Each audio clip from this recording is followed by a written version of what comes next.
Hello, everybody. My name is Lawrence from the Atheist Community in Milwaukee, and today I have a very special guest. His name is James Tiberius Kirk. I preferred Spock. But, yeah, anyways, we are going over the Kalam Cosmological argument. So, this argument has been highly discussed. Actually, no, I don't even think it's been highly discussed, because whenever I look up anything about the Kalam, the only two things I find are either William Lane Craig talking about it, or maybe 2 or 3 response videos to it. There is not much going around about this, but still it exists, and the reason it exists is because it seems so elegant. It seems so right, and I definitely see how that can be, how you can come to that conclusion at face value. Yep. But I'm going to tell a story here, quick story. Sure. At work, just after I published my book, I brought in a few copies, and one of the drivers there, he was apparently really into apologetics. Okay. Which I was like, ooh, this is going to be fun.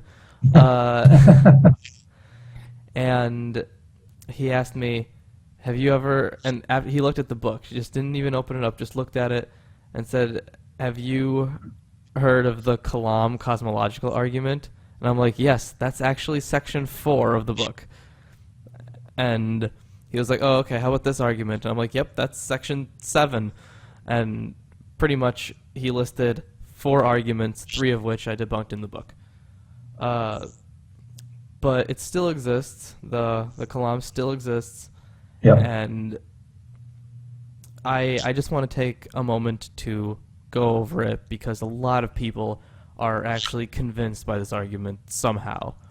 Right. All right, and we're going to go over William Lane Craig's transcript for it. Yep. All right. Does God exist? Or is the material universe all that is, or ever was, or ever will be? So right off the bat, you get that choice. Yep. Yes. Physical universe always existed, and everybody knows today about the Big Bang. We know it had a beginning, so obviously they're just pushing something they know everybody already knows and saying either this or a God, a singular, all-powerful being with male reproductive parts who's jealous and doesn't want us to eat shrimp, and those are your 2 choices. So right off the bat, the BS begins, the typical William Lane Craig professional fraud BS artist. Right off the bat, we get that in this transcript. But go ahead. Yeah, and that is true. That's like, it's either that or that. You know, he presents you with this false dichotomy. So let's dig into the argument here. One approach to answering this question is the cosmological argument. It goes like this. A, whatever begins to exist has a cause. And these are the premises. So do you agree with that one? Whatever began to exist has a cause. I do agree, but the right question is, and Lawrence Krauss, talked about this. Often the question is presented, why? Why does something exist? Which automatically presumes there's some sort of reason, and really the question should be how. So did something cause something to exist? I'll follow that, but once again the question is, okay, how did it cause something to exist? The first premise I do agree with, because he says whatever begins. If it begins, it means it exists temporally. And if it exists temporally, that means it does have a cause. Yep. So I'll agree with that. B, the universe began to exist. Yep. Do you agree with that? I agree with that. And on the I am referring to the physical universe, the Big Bang. I do follow the logic that something caused the Big Bang to begin. So I do follow that logic. I actually, I also agree with you, but and this is really important when going up against the argument is what does he mean by universe? It could be, Very good point. yeah, it could be a multiverse. It could be a greater metaverse. It could be lots of stuff. What does he mean by universe? Right. Does the definition include quantum mechanics? Exactly. And in which case, if it does include quantum mechanics, then we can look at a situation where the universe didn't begin at the Big Bang, which caused all the matter that we perceive, the viewable universe and all the matter in the universe that happened in the Big Bang. It could actually go earlier than that, depending on how you define the word. Exactly. Yeah. And the thing that gets to me is that when he talks about a universe, he is talking about it as if it wasn't the beginning of space-time as we know it. Now, there might be some different version of time or different version of space, I don't know. But he talks about it as if it wasn't that. So when he says whatever begins to exist has a cause, that must exist temporally, that must exist inside the universe. And then he says, therefore the universe, and he says the universe began to exist. Well, it began to exist the earliest anything could have existed, arguably, I guess. Not the earliest anything could have existed, but anything anything that we could call existence. For example, having the properties of being a part of space-time, having mass, all that stuff. Yeah. Now, I can't say about before the universe because for two reasons. We don't even know if there was time before the universe, but that's why I'm bringing this up. Is because, and then he says, therefore the universe is a cause. Well, logically that would follow, but when the universe is the thing that contains causality. Yeah, and then that gets into, well, when we talk about the Big Bang and all the matter and the energy that makes up the viewable universe and the matter that exists right now inside our universe, okay, well, that had a beginning. And if you talk about time and space and matter relative to the viewable universe, well, then that began at the Big Bang. But if there's something outside of our universe, then it's relative. So it's the beginning of time for our universe, but if there's something outside of our universe, then it's a time relative to something else. So it's not the beginning, it's the beginning of this universe, but not the beginning of what was before the universe. Yeah. So And we have no way of telling that. No, I mean, a little, I guess, before we go any further, we do know with absolute certainty, we do have knowledge of what happened before the Big Bang, and absolute certainty is that no one knows. Absolutely no one knows what happened before the Big Bang, and if anybody claims to know, they're lying. Exactly. Nobody knows. We have ideas. And in some ideas we don't have anymore because they've been dismissed. As Richard Feynman says, if an idea doesn't conform with experiment, it's wrong. And as science and technology progress, we find new means of experimentation, and often this will kill ideas. So you had an idea floating around that wasn't disproved, but then with science and technology and new means of experimentation, now it has been disproved.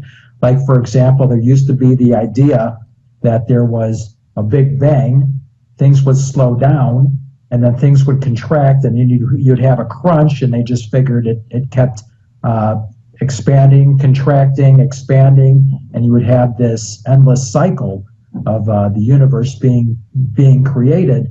Well, that idea has been abandoned because it's not slowing down, it's speeding up.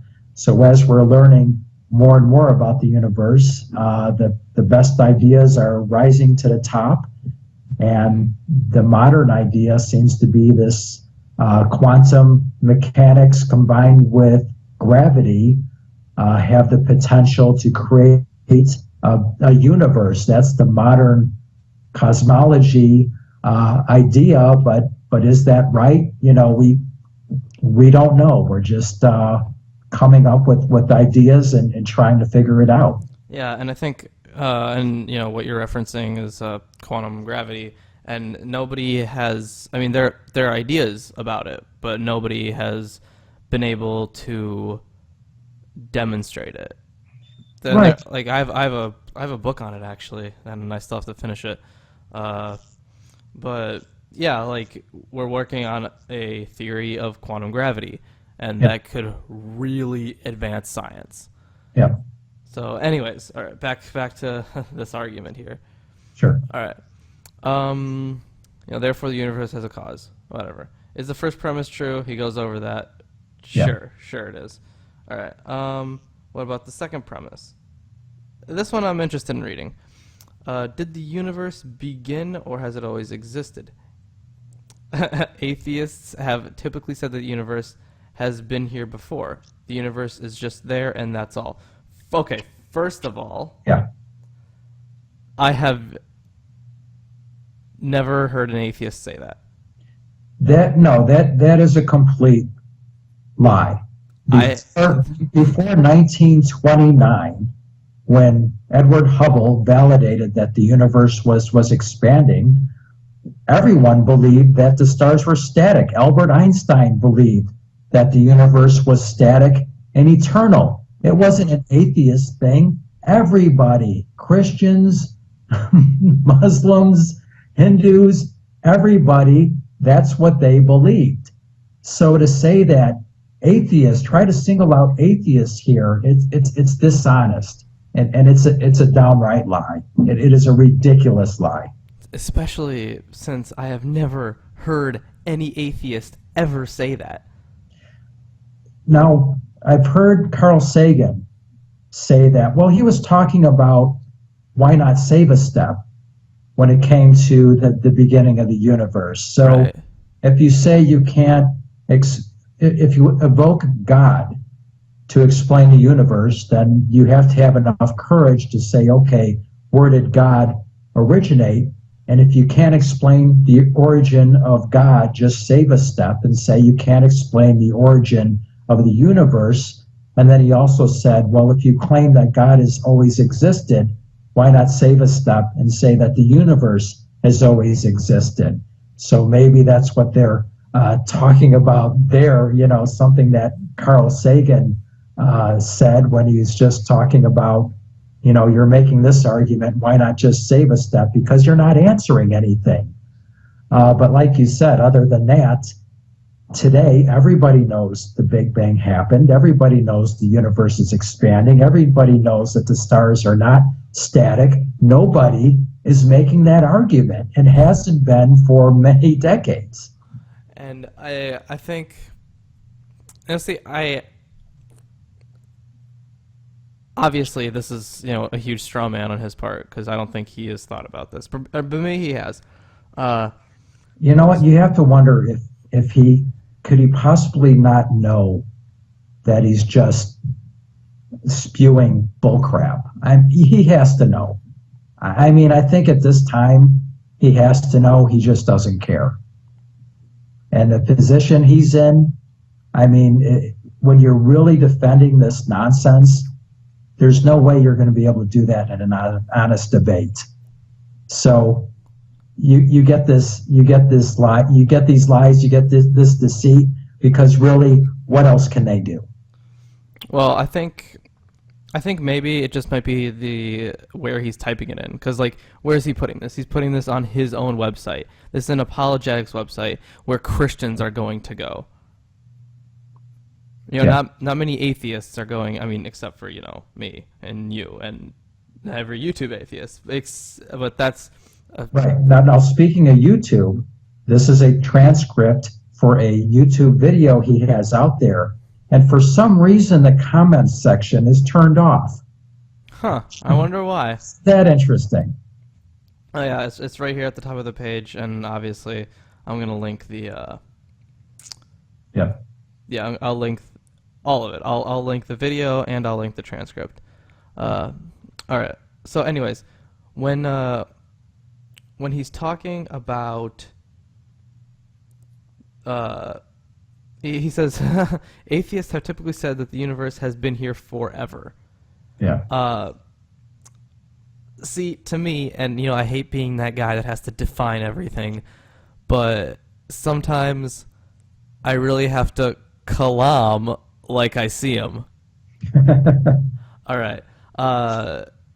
So when I'm looking at this, when it comes to the word forever, I think as long as time has been around, that is, because forever is from the beginning, or not even the beginning. It was. I don't even know if a beginning would even exist in a forever. Possibly. I don't know. There's a lot of questions there. But when he says that the universe has been here forever, if we are defining forever as actually, I'm not sure. I'm gonna look this up. I'm gonna Google it. Definition of forever. I looked it up. Forever. For all future time, for always, continually, lasting, or permanent. So all of these must exist temporally. So when the universe, when he says that atheists typically say that the universe has been here forever, and the universe is space-time, it is time. It is how we measure temporal things. Yeah, but he's talking about never had a beginning. That's where he's going. Oh, is he going into that? Yeah, because his whole premise is. Well, I mean, yeah. Anything that had a beginning must have had a cause. Right. So, yeah. And again, which is why I think it's really important to define universe. I mean, we know what he's talking about, but then when he goes into it, it seems like he's using a different definition of universe. But let's go on. First, let's consider the second law of thermodynamics. It tells us the universe is slowly running out of usable energy, and that's the point. Okay. So it can't have, if it always existed, then at some point it's not going to have any energy. So he's just basically talking about what we already know. There was a Big Bang, and eventually the stars will burn out. So he just keeps building his case that there was a Big Bang and that our physical universe, our viewable universe, had a beginning. Yes. Thank you for proving to people what they already know. Right. Exactly. Okay, let's see. Oh, okay. For further confirmed by a series of remarkable scientific discoveries. Yeah, we got it. General relativity, Big Bang. We got it. Yep. All right. Brings up Lemaitre, brings up Edwin Hubble, 1929 redshifting. Yes. Somewhere in there he talks about scientists can no longer hide behind a eternal universe or something. He makes a disparaging remark about scientists. I'm gonna read the part a little bit before that. Okay. More recently, 3 leading cosmologists, 3 people I have never heard of, Me neither. Yeah. proved that any universe which has, on average, been expanding throughout its history cannot be eternal in the past, but must have an absolute beginning. This even applies to the multiverse, if there is such a thing. No, this would not necessarily apply to the multiverse. It would absolutely not. I mean, there's so many different things that can cause, even in our own universe, time to for time and light, the thing that pretty much dictates time, to bend and move in weird ways. Right. I mean, there's gravitational lensing. There is time dilation. There are so many things that happen, even in our own universe, that sometimes seem to break the laws of physics, but don't. Right. And when I say seem, I mean, no, I should rephrase that. They don't seem to break any laws of physics. They're not intuitive, I should say. There we go. They're not intuitive. Right. And it really goes back to not knowing what happened before the Big Bang, not knowing what exists outside of our expanding universe, and is there a multiverse where the beginning of our universe can be relative to the lifespan of other universes? Is there an older universe that spawned this universe? We don't know. Right, and then we get into an infinite regress of causes and all that stuff.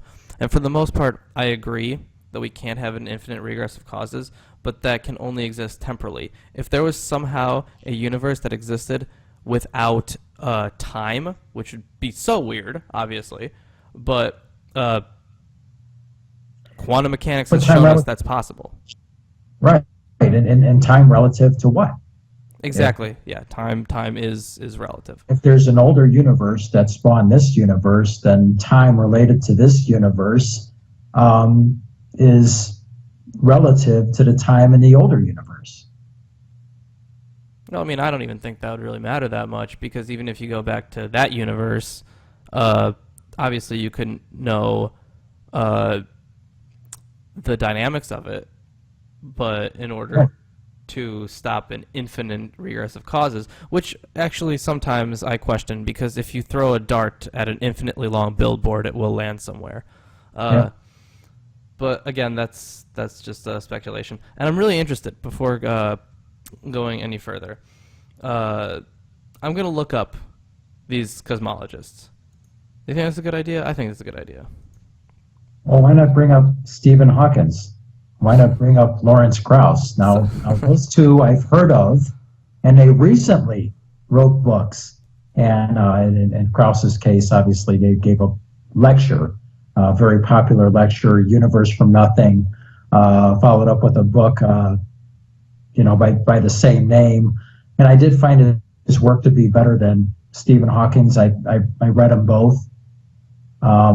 But and also he has a follow-up lecture just from last year. I was just watching it to get prepared for this from 2014, where he talks about and his idea is with quantum mechanics and these particles that pop in and out of existence, and we don't know why.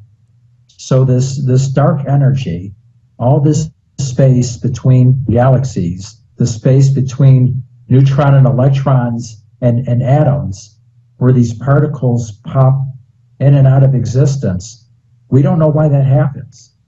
I heard one idea where these particles, maybe they're popping in and out of another dimension. But when we talk about how did the universe begin? Well, I think it's really tied to why do these particles pop in and out of existence in empty space. His three leading cosmologists. Arvind Borde, let's see, I pulled it up. Senior Professor, Department of Mathematics. Let's see, College Mathematics, Basic Statistics. He's not a cosmologist. I mean, he does some work in physics, but he is not a cosmologist. Okay. Let's see. But wasn't he just saying that the Big Bang started at some point? I mean, wasn't he just stating the obvious? These three people you never heard of are stating the obvious that there was a Big Bang and that the physical, visible universe had a beginning. Yeah, so it's nothing nobody disagrees with. Yep. Oh, all right. But yeah, that's even funnier that he says cosmologist and it's a mathematician that does, maybe some work in physics, but Oh, see, this next one actually has a Wikipedia page. Oh, this one actually is a cosmologist. oh, that's good. That's good.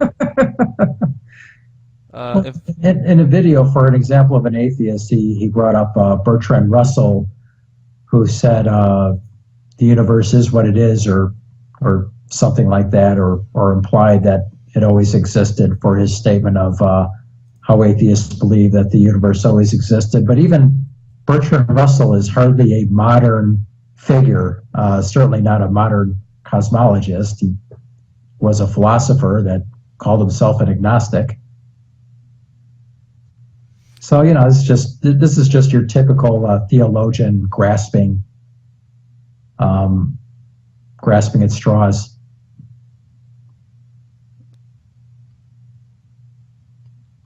Okay. And then the last one, professor of physics at the Institute of Cosmology. Yeah, so he is also an actual cosmologist.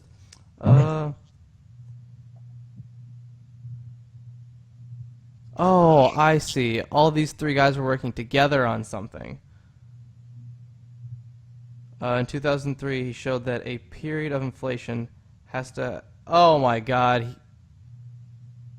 Period of inflation has to have a beginning, and there has to be a period that precedes it.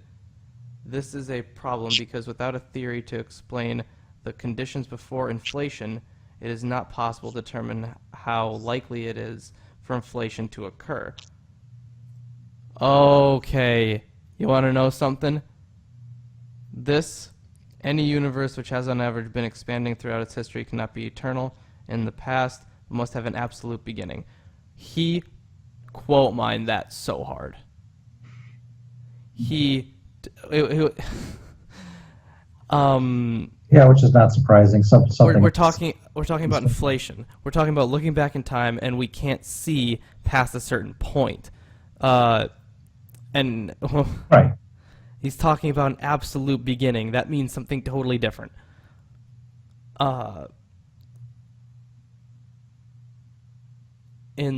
Cannot be eternal in the past. He is misleading the audience with this.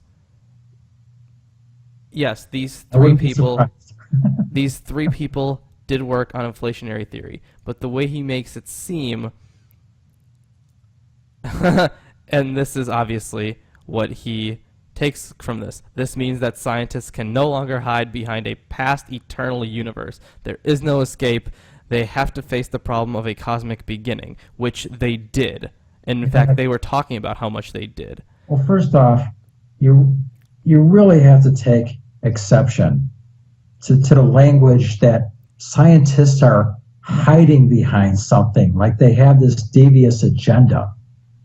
I mean, what a disparaging remark to make against scientists. Also true. I haven't even thought of that. I mean, scientists go where the evidence is. Either an idea agrees with experiment or it doesn't. Scientists aren't hiding behind anything. And a lot of scientists are Christian. So first we get the disparaging remark about atheists. Atheists were the only ones who thought the universe was eternal when that was a load of crap. And now scientists are trying to hide behind things. I mean, it's just such a load of crap. Well, actually, wait, hold on. I do want to correct you on one thing. When he does say atheists have typically said that the universe has been here forever, well, they did in the past, but he's not excluding anybody here. He's not saying that a theist could accept that too. But the part that I had a problem with was the quote, "The universe is just there and that's all." That particular thing I have never heard from an atheist. I believe he got that quote from Bertrand Russell, Did he? Okay. I don't know. who Possibly. who called himself an agnostic. Like I said, well, I mean, he's famous for the teapot. Right, yeah. You know, there's this teapot going around the universe that we can't detect. We can't prove that it's not there, but the likelihood is extremely small, and obviously that's to go towards this. Well, you can't prove there's no God. Well, no, but the likelihood is extremely small, and then obviously the teapot later evolved into the flying spaghetti monster. But why is he using a philosopher who's, I don't know, 1950s? I mean, Bertrand Russell made commentary during World War II, 1940s. Why? I mean, if you're going to talk about cosmology, why aren't you referencing Lawrence Krauss? Why aren't you referencing Stephen Hawking? Why are you going back to a philosopher from around the 40s and 50s? This I just love it. The amount of stroking his own ego. It's quite plausible then that both premises of the argument are true. This means that the conclusion is also true. Yeah. The universe has a cause. I'm still iffy because causation requires time. You know where I'm standing on that. Yeah. And since the universe can't create itself, it must be beyond the space-time universe. It must be spaceless. Yep, here we go. Timeless, immaterial, uncaused, and Yep. I don't know how he gets to this one, unimaginably powerful. How does he get to that? How does he get? I can understand how he gets to spaceless and timeless. He gets to that by being completely full of crap. That's how he gets to that. And that is the typical William Lane Craig. Well, since there was a Big Bang that had a beginning, then, it must have been all powerful and timeless and male and singular and love the smell of burnt offerings. I mean, yeah, I mean, that is just such a complete joke. But then going back to how it began, that's how it begins. Either the Big Bang had a beginning or there's God. And that's that's your only options, one or the other. Right, and I think, and I actually brought this up in my last video, when he talks about something with the attributes of being spaceless, timeless, immaterial, and uncaused, and I went over the argument as is written on a different page, not the transcript here. So, I mean, I agree that it would be spaceless and timeless. And since it exists non-spatially, it would have to be but spaceless and timeless relative. No, I agree. Yeah. I agree with that. But when he says it must be beyond the space-time universe, if it's beyond the space-time universe, or if it's beyond, and I would like to add that it's beyond space and time as we know it. But even then, I would just agree, for the sake of argument, it would have to be spaceless, timeless, immaterial, and uncaused. Uncaused, I don't know about that, because obviously, before the universe, causation can happen, so it could be okay. But there was, in his original argument, it was unchanging. He put down unchanging. Something else that would happen to have all those attributes would be nothing. And by nothing, I don't mean the scientific nothing. I mean if you remove space-time and you remove the quantum fabric, the absence of something, it would be spaceless, timeless, immaterial, it would be unchanging. Yeah. So basically, the Kalam cosmological argument proves nothing. No, no, it's a complete sham. Right from the beginning, it's a complete sham. You only have these two options. Once again, nobody knows. Anyone who claims they know is either delusional or they're lying. And we have different ideas, and you can believe these ideas or you can reject the ideas, but the idea that it's some kind of greater intelligence, as described in the Bible, is an absurd idea. I mean, it's laughable. I mean, we know the Bible scientifically, morally is dated. I mean, it's a joke. It's primitive. It doesn't offer anything, as far as science beyond what the people at the time knew. I know there's people like William Lane Craig that tried desperately to make some vague term match, something in modern science, just like they do with the Quran. They say, "Oh, look, this is predicted. This proves the word," and there's none of that. I mean, gee whiz, if you just had the Bible begin saying, "Earth round, orbits sun," because something else I hear people say is, well, that the people just couldn't understand. They were basic, so God wasn't able to explain to them the complexities of the universe. Well, that's crap too, because with very simple language, they could have put in knowledge that was well beyond their time. It wouldn't have been hard. Earth round, circles sun. I mean, if they just had that, it would be, it would be impressive.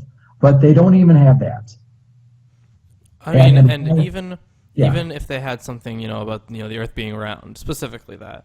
I mean, when the New Testament was written, or around the time it was supposedly written, they would have already known that. Because I always forget his name, the guy from Alexandria. Yeah, the librarian. Yeah, him. So he was around, before the New Testament. So yeah, and if in the Old Testament it says one thing, and then some guy discovers something, and then in the New Testament it says something. I mean, it doesn't say it in the New Testament, but if it did, I think that'd be pretty funny. Yeah, and some people say that there's this word in the Old Testament that says spear or something, but then there's others that talk about the four corners. But absolutely, when you look at Genesis and you look at the sun being made later, you look at the birds being made with the fish, and instead of being made after the things that creep.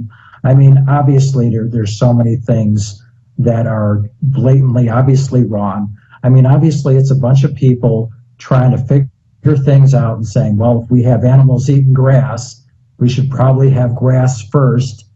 So they're just trying to figure it out, but there's a lot of things they just got plain wrong, which obviously if there was this higher intelligence that knew everything, telling them to write this stuff down, they wouldn't have screwed up. So it's just amazing to me that in 2015, we still have 41% of the people in the United States, young Earth creationists, and still following this nonsense from such a ridiculous book. Yeah, well, hopefully what we're doing here is going to maybe not necessarily change that, but at least get people thinking. We'll do what we can. We'll do what we can. So, in conclusion, this argument is bad. It's a bad argument. Yeah. It possibly fails on some premises, and it definitely fails at the conclusion. Yeah. And I just wanted to bring something up because I hear something.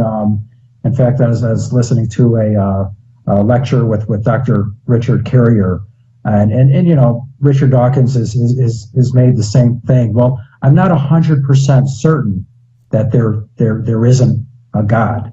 Right. And I wanted to talk about that because that's all they say. And when I see them do that, I'm like, well, wait a minute. define what you're talking about, because I can't believe that they're, when they say I'm not 100% sure, they're giving any kind of credence to the God of the Bible.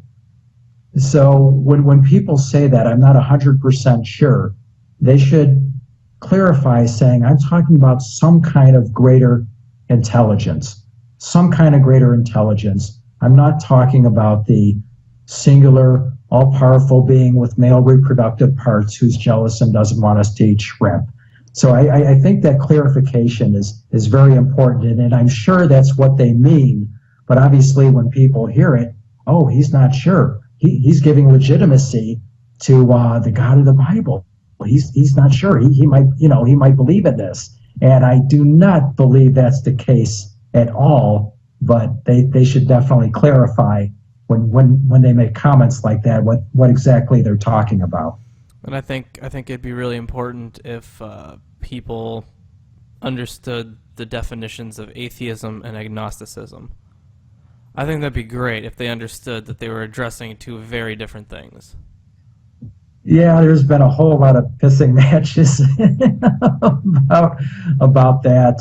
I don't know. I used to call myself an agnostic, but I got so tired of getting into those arguments that I just called myself an atheist. And, you can argue that, okay, you have the knowledge and belief, but the things you believe, you claim to know, or things you think you believe. So I wouldn't necessarily say they're two completely opposite tracks. I think for someone who is really concerned about the truth, they want knowledge and belief to be as closely aligned as possible. Yeah, I agree there. And most people, Yeah. and I find it fascinating how many people don't care if what they believe is true.